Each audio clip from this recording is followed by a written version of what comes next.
Bienvenue dans cette nouvelle édition du Non-Stop Info. À la une de l'actualité, la nouvelle est tombée ce dimanche. La République centrafricaine a un nouveau Premier ministre. Il s'agit de Mama Kamoun, ancien ministre d'État et conseiller spécial à la présidence de la Centrafrique.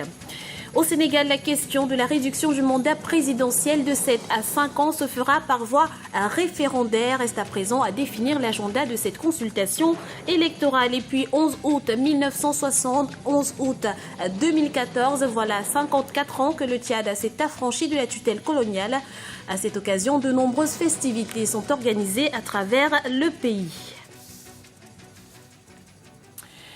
Mahamat Kamoun, nouveau Premier ministre de la Centrafrique. Le conseil à la présidence a été nommé ce dimanche pour pallier à la démission d'André Nzapayeke. Ancien ministre d'État, il prend donc les rênes du gouvernement. Guillaume Durand. Mahamat Kamoun, nommé nouveau Premier ministre en République centrafricaine. Sa nomination intervient près de 2 semaines après un accord de cessez-le-feu signé fin juillet à Brazzaville entre les protagonistes de la crise centrafricaine. Le gouvernement du Premier ministre André Nzapayeke avait démissionné dans la foulée à la demande de la présidente Samba Panza, qui a mené depuis lors de nombreuses consultations. Mahamat Kamoun n'est pas un nouveau venu sur la scène politique centrafricaine. On sait qu'il avait été le directeur de cabinet de l'ex-président Diotodia. Qu'après l'éviction de Diotodia, il est resté comme conseiller spécial à la présidente, donc auprès de Catherine Samba Panza. Il était ministre d'État. On sait par ailleurs qu'il a longtemps travaillé au Trésor public centrafricain. Mahamat Kamoun devra poursuivre la tâche de son prédécesseur et mener le pays vers la fin de la transition. Il aura également pour mission de consolider le fragile cessez-le-feu entre membres de l'ex-Seleka et anti-Balaka. En réalité, il n'a pas beaucoup de choix, en réalité, il s'agit pour lui simplement de, mettre en place la transition, suivant les accords de Libreville, et 2, mettre en œuvre justement cette cessation des hostilités de Brazzaville. Donc voilà, en gros, c'est que il va avoir comme tâche pour les jours à venir. Avec cette nomination, la présidente Catherine Samba Panza a choisi de résister aux vœux de la communauté internationale qui faisait de l'ancien ministre d'État Karim Mekasoa son favori à la tête du gouvernement. Le Tchad fête ce lundi les 54 ans de son accession à l'indépendance. Un anniversaire célébré en grande pompe dans plusieurs villes du pays et notamment à N'Djamena, la capitale. À l'occasion également de dresser un bilan sur les avancées du pays. Aminata Diak. Le Tchad célèbre ce 11 août 2014 le 54e anniversaire de son accession à l'indépendance, une occasion pour les acteurs politiques de faire le bilan sur l'évolution du pays. Pour le secrétaire général du conseil communal de N'Djamena, Abakar Suleiman, le Tchad a accumulé ces dernières années des avancées considérables, notamment en ce qui concerne les acquis démocratiques. Le Tchad se porte bien, je dirais même très bien. La sécurité et la paix sont là. Nous sommes passés à l'instauration d'une véritable démocratie depuis la date historique du 1er décembre 1990. C'est par le biais des noms son Excellence Idriss Déby Itno, président de la République du Tchad, chef de l'État. Personne ne le dira le contraire, père fondateur d'un État de droit où les libertés politiques, associatives et syndicales s'exercent dans toute leur plénitude. Nous sommes aussi dotés de toutes les institutions démocratiques. À cela s'ajoutent les performances économiques enregistrées par le pays, une bonne santé financière qui, selon le responsable local, a permis d'enclencher une dynamique positive sur le plan social. Sur le plan économique, le Tchad a connu un essor considérable. Je crois que ce n'est un secret pour personne. Notre PIB qui est passé d'un chiffre à 2 chiffres en témoigne à suffisance. Sur le plan social, nous n'en dirons pas moins. Le traitement salarial des agents de l'État permet de prendre la température de la bonne santé de notre société. Cela donc témoigne de la bonne volonté politique d'améliorer le social. Si le Tchad connaît de belles avancées sur le plan politique, économique et social, beaucoup de défis restent encore à relever. De nombreux obstacles subsistent notamment dans les secteurs industriels, agropastoral ou encore de l'éducation. En bref, nouvelle victoire pour l'opposition au Nigeria. Son candidat Rof Arebeksola a remporté l'élection du gouverneur dans l'état d'Osun avec près de 74% des suffrages.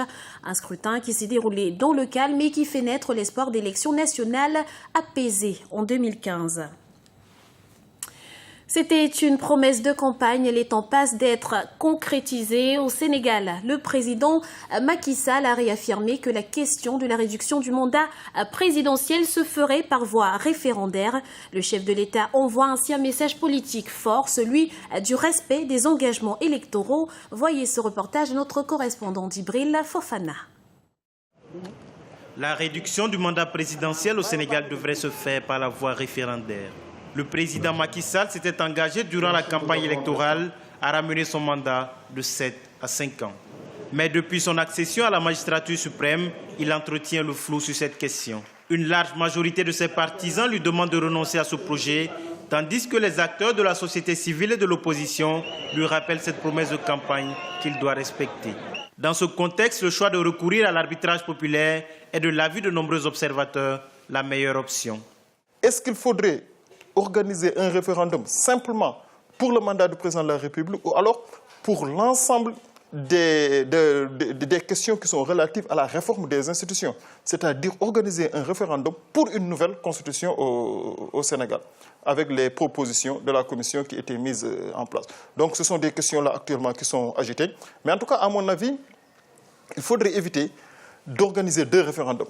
Un référendum pour la durée du mandat du président de la République et peut-être un autre référendum ou une révision constitutionnelle d'envergure concernant la réforme des institutions de manière générale. L'enjeu de ce référendum est surtout politique.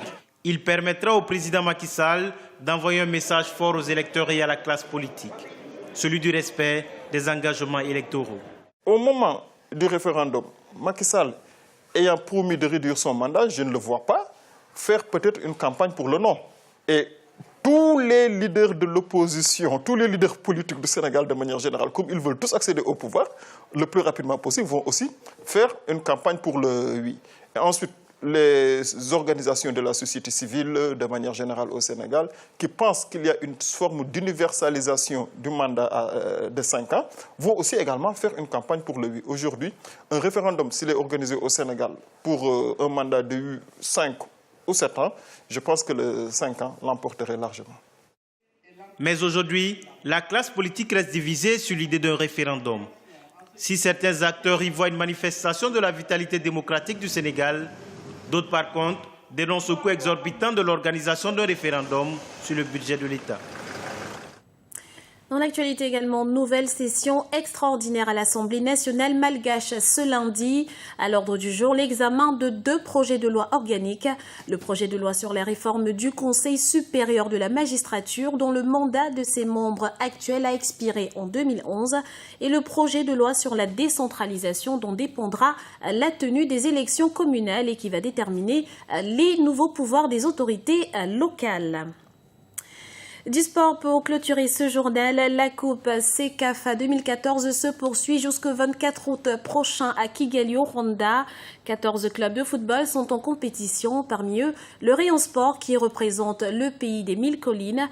L'équipe vice-championne du Rwanda a joué son premier match au stade Amahoro ce vendredi 8 août.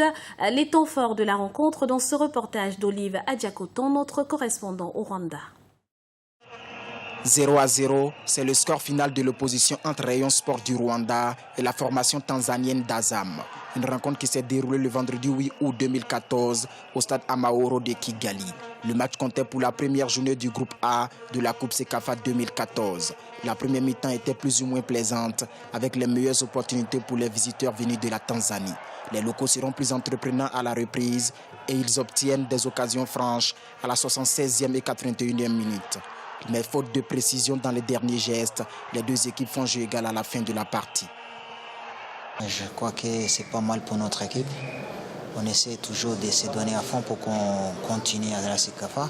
J'espère que la première match, on vient de faire 0-0. J'espère qu'on va préparer la match prochaine. Les Bleus Blancs de Kigali vont évoluer durant le tournoi CECAFA 2014 avec une équipe en pleine restructuration. Le nouveau technicien du club est en poste il y a moins d'1 mois. Sa tâche consistera à rendre plus compétitive cette formation. Le public, ils attendent des goals. Donc on va travailler déjà à partir de demain, donc un petit décrassage avec des phases de jeu offensives. Donc c'est certain que pour soigner notre goal average, il faut marquer. On a marqué 0 goal lors du tournoi, on vient de commencer. Mais je pense qu'on a comme rencontré une grande équipe en face de nous.